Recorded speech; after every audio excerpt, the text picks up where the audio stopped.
I don't know why, but this morning I caught myself staring at a tiny crack on the kitchen counter, the kind of detail most people ignore. Maybe I've always had this habit of looking for meaning in small things, like they're trying to warn me or remind me of something. And today, that crack reminded me of the nights when I didn't even have a real kitchen. Just a rusty hot plate, a plastic bowl, and the sound of dripping pipes above my mattress. Funny how a simple memory like that can hit harder than any rich man's regret. And trust me, I've collected enough regrets to fill this entire mansion I just bought. I walk through these long hallways, the marble floors practically glowing, and all I can think is how wrong it feels to be here alone. This house was supposed to be for someone who loved me back when I had nothing. This house was supposed to be for Yasmin. I don't think I've ever said her name out loud in this place. Maybe because I'm afraid the sound of it will echo through the empty rooms and remind me that she's not here. Or maybe I'm afraid the house itself would reject it, like it knows I don't deserve the kind of love she gave me. But let me restart from the beginning, because none of this makes sense without the past. Back then, I was just Peter, the guy who everyone believed would fail at everything he touched. And honestly, they weren't wrong. I had dreams, of course. Big dreams. Loud dreams. Dreams I couldn't afford. Dreams I couldn't even explain without sounding delusional. And every time I tried, people gave me that look. You know the one. The, wake up, man, this isn't for you, look. Everyone except Yasmin. She had this strange way of seeing the future, like she could already feel it happening. She would tell me things like, Peter, one day you're going to walk into a place that finally feels like it was meant for you. She'd say it so confidently that sometimes I believed her more than myself. We lived in a tiny apartment back then. And when I say tiny, I mean there was barely enough space for the bed. If one of us wanted to open the fridge, the other had to move. The walls were thin enough that we could hear the neighbors argue about laundry at 2 in the morning. But somehow, with her there, it felt like home. She used to hang this little string of yellow lights above the window, lights that flickered whenever the electricity got weak. I used to make fun of them, saying they looked like something you'd find in a garage sale box. But now, God, I would pay anything to see those stupid little lights again. Yasmin worked 2 jobs. One in a cafe during the day, and another cleaning offices at night. She'd come home exhausted, smelling like coffee and lemon disinfectant. And even then, she smiled like she had the whole world in her hands.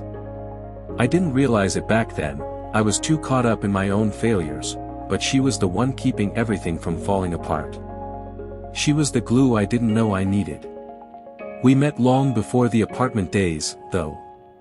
We met when I was even worse off. I had just lost my job, the one I thought would finally get me back on my feet. I remember sitting on a bench in the rain, holding a plastic bag with my last paycheck inside. She approached me like I wasn't a complete mess. She asked if I was okay. Nobody had asked me that in months. And that's where it started. Yasmin wasn't intimidated by broken things. Maybe because she saw beauty in rebuilding. Or maybe she was the kind of person who believed in repairing what others threw away. As our life together began, I tried everything to change my situation. I started a small business online selling custom designs. I worked nights as a delivery driver. I took side gigs that paid in coins. But no matter how much I tried, the world seemed set on reminding me of the kind of man I was, the man who tried and failed. But Yasmin never let me drown in that. She'd sit with me on the floor while I worked, leaning against my shoulder, drawing little hearts on my arm with her fingertip. Success takes time, she'd whisper. And I'm not going anywhere. I didn't know what unconditional love was until her. I didn't know what loyalty felt like until I saw her spending her last dollars so I could buy materials for my projects. She even skipped meals sometimes just so we could afford rent. I argued with her about it, begged her not to do that, but she'd just kiss my forehead and say, I'm not starving. I'm investing. I swear, to this day, no investor has ever believed in me the way she did. Things started to change 2 years later. Slowly at first. My small online business began to pick up. Orders doubled, then tripled. I started making enough money to quit the delivery job. I bought better equipment, improved the website, and suddenly people started talking about my work. They shared it online. Influencers liked it. Companies reached out. I was terrified to believe in success. After failing so many times, you start to treat hope like a dangerous drug, addictive and destructive. But Yasmin, she celebrated every small victory as if I had won $1 million contract. When I got my first real offer, a partnership that paid more in a month than I used to earn in a year, she cried. Not the sad kind. The proud kind. The kind that makes your throat tighten because you realize that someone else has been carrying your dream with you the entire time. But success changes the air around you. It changes the people around you. And eventually, it changes you too. At first, the changes were small. Meetings every day. Calls at night. Deadlines that consumed weekends. I wasn't home as often. Yasmin still supported me, of course, but there were times when I came home so late she had already fallen asleep on the couch waiting for me. I'd pick her up carefully and lay her in bed, brushing her hair away from her forehead. I'd tell myself things would get easier soon. That I just needed to push a little harder. That once everything stabilized, I'd finally give her the life she deserved. But life doesn't wait for stability. And love doesn't survive long on promises. My business exploded faster than I was prepared for. Money started coming in, real money this time. Enough to pay off debts, upgrade equipment, move into a bigger workspace, hire people, and invest in new ventures. Suddenly, I wasn't the poor man anymore. I wasn't the guy scraping coins off the floor to buy groceries. I became someone the world started paying attention to. And while that should have been the happiest time of my life, something darker started growing between Yasmin and me. It was distance. Not physical, emotional. It started with small things. She'd ask how my day went, and I'd give quick answers, distracted, half present. She'd want to talk about something that mattered to her, and I'd be checking my phone, replying to messages about shipments or contracts. Then came the guilt. The kind you don't notice at first. I'd feel tired. Drained. And instead of leaning on her, I pulled away.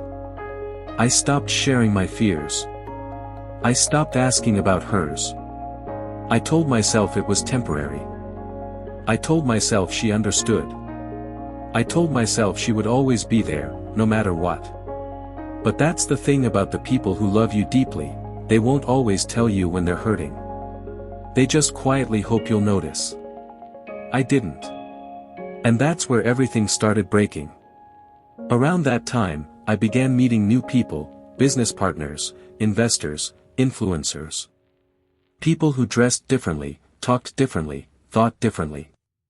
People who made me feel like I belonged somewhere new. One woman in particular, someone from a marketing agency, seemed especially impressed by my work. Too impressed, maybe. She complimented everything I did, laughed at all my jokes, treated me like I was some kind of genius. It felt good. It felt dangerous. I didn't think much of it at first, but Yasmin noticed before I did. She asked me one night, gently, if there was something I wanted to talk about. I snapped at her. A stupid reaction. One I regret every single day. I told her she was imagining things. That she was being insecure. And the way her face fell. I still see it sometimes when I close my eyes. But even then, she didn't blame me. She didn't accuse me. She just said, "Peter, I don't want to lose you to a life I helped build." And I didn't know what to say. As the months went by, I worked harder and harder. I justified every absence, every cancelled date, every forgotten promise. I said it was all for our future. But the truth is, I was building a future without realizing I was leaving her behind. The worst part came the day she found a message on my phone from that woman at the agency. The message wasn't anything romantic, but it sounded too familiar. Too personal. Yasmin didn't shout. She didn't cry. She just asked me one question. Do you still need me, Peter? I should have said yes. God, I should have said yes. But I hesitated. And hesitation, in moments like that, feels like betrayal. That night, she slept facing away from me. For the first time since we moved in together. Not long after, a misunderstanding tore us apart completely. One night I came home late, too late, and she asked where I had been. I told her the truth, at a meeting. She didn't believe me. And instead of reassuring her, I got defensive. Angry. Tired. I said words I didn't mean. You're holding me back. I swear, the second the words left my mouth I wanted to swallow them, choke on them, bury them. But it was too late. I watched Yasmin break right in front of me. Not with screams. Not with tears. With silence. The next morning, she was gone. She left a note, folded twice, placed on the table. I didn't open it right away. I was afraid of what it would say. When I finally did, all it said was, I hope you find the life you're chasing. And I hope it makes you as happy as you once made me. I didn't chase her. I told myself she needed space. I told myself she would come back. I told myself lies because facing the truth, that I had crushed the one person who loved me when I had nothing, was too painful. And now, years later, I stand inside this mansion I bought with all the success I never thought I'd have. A mansion I once promised myself I'd share with her. A mansion big enough to hold everything I ever wanted, except the only person who mattered. I run my fingers across the polished railing of the staircase, imagining how her laugh would echo through this place. I imagine her barefoot on the wooden floors, decorating corners with her ridiculous fairy lights, turning this cold structure into something warm. But the house is silent. And the silence feels like punishment. I don't know where Yasmin is. I don't know if she ever thinks about me. I don't know if she would even want to hear my voice again. But every step I take inside this place reminds me that I built a future she never got to see. A future she deserved more than anyone. Sometimes I replay everything in my mind, trying to find the exact moment I lost her. Was it the night I came home late? Was it the message on my phone? Was it the hesitation in my voice? Or was it something much earlier, the moment I stopped listening? I don't know. But I do know this. Buying this mansion didn't fix anything. It only made the emptiness louder. And deep inside, I feel like this house isn't just a home I'll never share with her. It's a reminder of the promise I broke, and the love I might never find again. I've walked through this mansion 1,000 times, but tonight feels different. Maybe because I finally admitted something I've been avoiding for years, I didn't lose Yasmin by accident. I pushed her away piece by piece, day after day, until there was nothing left for her to hold on to. And somewhere inside this enormous house, I've hidden that truth like a stain I can't wash out. It's strange how success can make you feel both powerful and powerless. I can buy anything, go anywhere, build anything, except undo the things I destroyed. The silence in this house feels heavier than ever tonight, almost suffocating. Maybe that's why I picked up my phone and typed her name into the search bar. I've done it before, but I've always stopped myself before hitting enter. This time, I didn't stop. I told myself I was just checking in, just making sure she was okay. But the truth is, I wanted to know if she had forgotten me. If she had moved on. If she had found someone better, someone who never made her question her worth. The search results surprised me. They weren't what I expected. No photos of her smiling with someone new. No wedding announcements. No glamorous life updates. Just a single post from an old coworker of hers, a fundraiser for a medical bill from years ago. My heart dropped. The post said Yasmin had an accident shortly after we separated. She had slipped on the stairs outside her building and fractured her leg. She couldn't work for months. She needed help. She needed support. She needed someone. And I wasn't there. My chest tightened in a way I can't describe. I had spent that same period traveling for business, celebrating my new achievements, dining in expensive restaurants, laughing with people who didn't know a single real thing about me. Meanwhile, Yasmin was recovering alone in a small apartment that probably felt even smaller without me in it. That night, I didn't sleep. Every time I closed my eyes, I saw her face, tired, hurt, disappointed. I wondered if she had cried while reading the note she left me. I wondered if she hated me. I wondered if she had forgiven me. I wondered if she even wanted forgiveness. The next morning, I made a decision. I had to find her. Not because I wanted to drag her back into my life. Not because I wanted closure. Not because I wanted to ease my guilt. But because I needed to face the truth of what I had done. I needed to see her with my own eyes, even if it meant hearing her say she didn't want me anymore. So I started searching. Really searching. Not online, but in the real world. I visited the old cafe where she used to work. The manager recognized her name immediately. "Sweet girl," he said. "Hard worker. Haven't seen her in years, though. She moved before the cafe closed." Moved where? He didn't know. I went to her old apartment building. The landlord remembered her too. She always paid on time, he said. Even when she shouldn't have been working with that leg injury. He gave me a forwarding address, but warned me it was outdated. I followed that lead anyway. It took me to a quiet neighborhood on the edge of the city. I knocked on the door. An older woman answered. She had kind eyes, the kind of eyes that had seen too much but softened instead of hardened. When I asked about Yasmin, her expression shifted. "Oh," she whispered. "You must be Peter." My stomach twisted. "She mentioned me." "She mentioned you every time she brought tea to my porch," the woman said. "She never spoke poorly of you. Not once."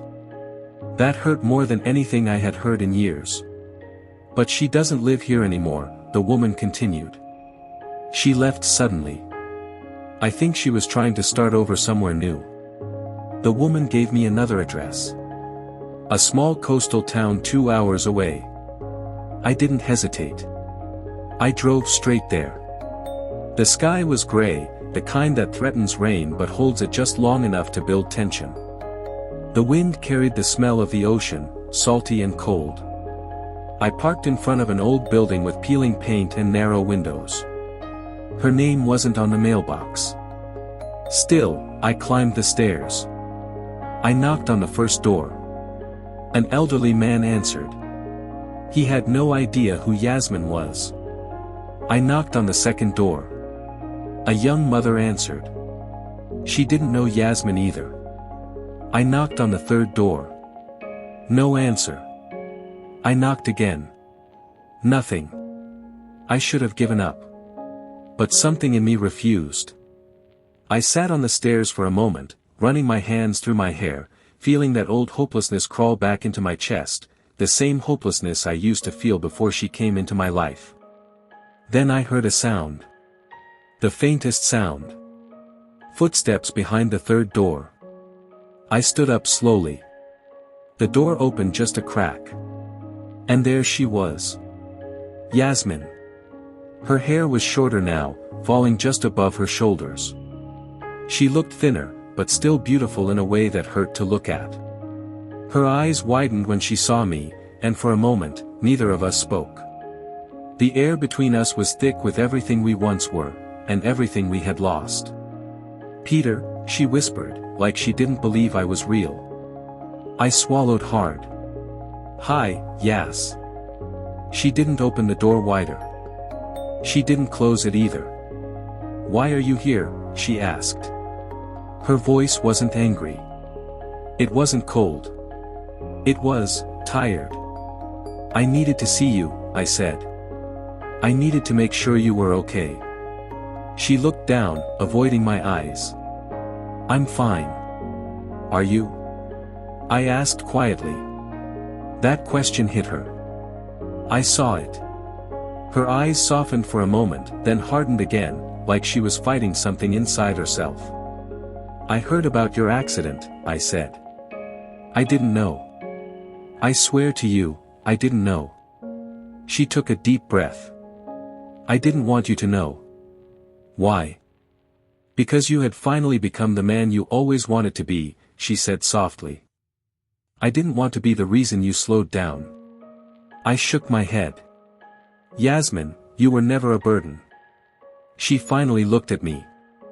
Really looked at me. And the pain in her eyes nearly brought me to my knees. Then why did you make me feel like one, she whispered. I opened my mouth, but nothing came out. There were no excuses.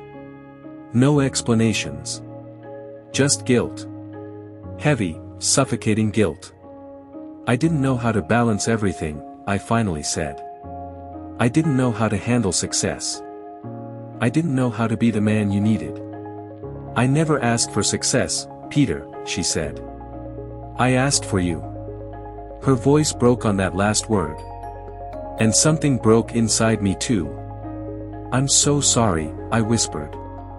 For everything. For every moment I wasn't there. For every time I made you feel alone. For letting the world distract me from the only person who ever really mattered. She didn't cry. Yasmin was never the type to cry easily. Instead, she exhaled slowly, like she'd been holding that breath for years. I believe you, she said. I believe you're sorry. Can we talk? I asked. Please. She hesitated. I could see the battle in her eyes. Part of her wanted to keep the door closed.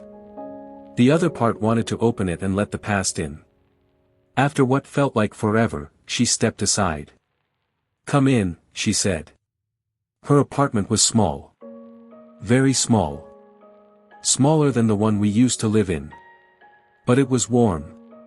Peaceful. Her scent filled the air, vanilla with a hint of jasmine. The same scent that used to cling to my shirts. We sat at her tiny table. She made tea. The same way she always did. Slowly. Thoughtfully. Like making tea was a kind of meditation. She placed the cup in front of me without a word. I took a sip. It tasted like memories. It's been a long time, she said. Too long, I replied. I've changed, Peter. So have I. She shook her head. Not in the same way. What do you mean? She took a deep breath. I had to learn how to live without you. And it wasn't easy. Do you hate me? I asked. She looked at me for a long moment. Then she shook her head. No. I don't hate you. I never did. But I had to protect myself. I had to move forward. I nodded slowly. I understand. She looked down at her cup, tracing the rim with her finger. Why did you come, Peter? Really? I hesitated, but then I told her the truth. Because this mansion I bought, it means nothing without you. Because every success I've had feels empty. Because every night I walk through rooms meant to hold laughter and warmth, and they only remind me that I pushed away the only person who ever saw me when I was invisible. Her eyes glistened just slightly. You can't rewrite the past. I know. But I can face it. We talked for hours. About everything. About the old days. About the mistakes. About the things we never said when we should have. She told me she had been working part-time, rebuilding her life slowly. She told me she felt lost for a long time after we separated, but eventually found a kind of peace. What about you? She asked. Have you found peace? I shook my head. No. Not until now. The room fell silent. "Peter," she said softly, "I don't know if I can go back to what we were. I'm not that girl anymore." "I'm not asking you to go back," I said. "I'm asking if we can start somewhere new. Even if it's small. Even if it's slow. Even if it's fragile." She looked at me for a long time. Her eyes searched mine, looking for something she could trust again. Finally, she spoke. "I can't promise anything," she whispered. "I'm not asking for promises. But," her voice trembled, "I can try." Those words were the closest thing to hope I had felt in years. We stood by the door. She looked up at me, unsure, cautious, but not closed off. I gently reached out and tucked a strand of hair behind her ear. She didn't pull away. "Thank you," I whispered. "For what?" she asked. "For opening the door." She smiled, small, fragile, but real. As I walked back to my car, the world felt different. The air softer. The sky brighter. I knew things wouldn't be easy. I knew rebuilding trust takes time. Patience. Honesty. But for the first time in years, I felt like I was walking towards something real again. And in the last stretch of the drive back home, the mansion didn't feel like a tomb anymore. It felt like a possibility. A future that could exist if I didn't make the same mistakes twice. A future I wasn't entitled to, but one I was finally ready to earn. And maybe, just maybe, the next time Yasmin opens her door, she won't hesitate before letting me in.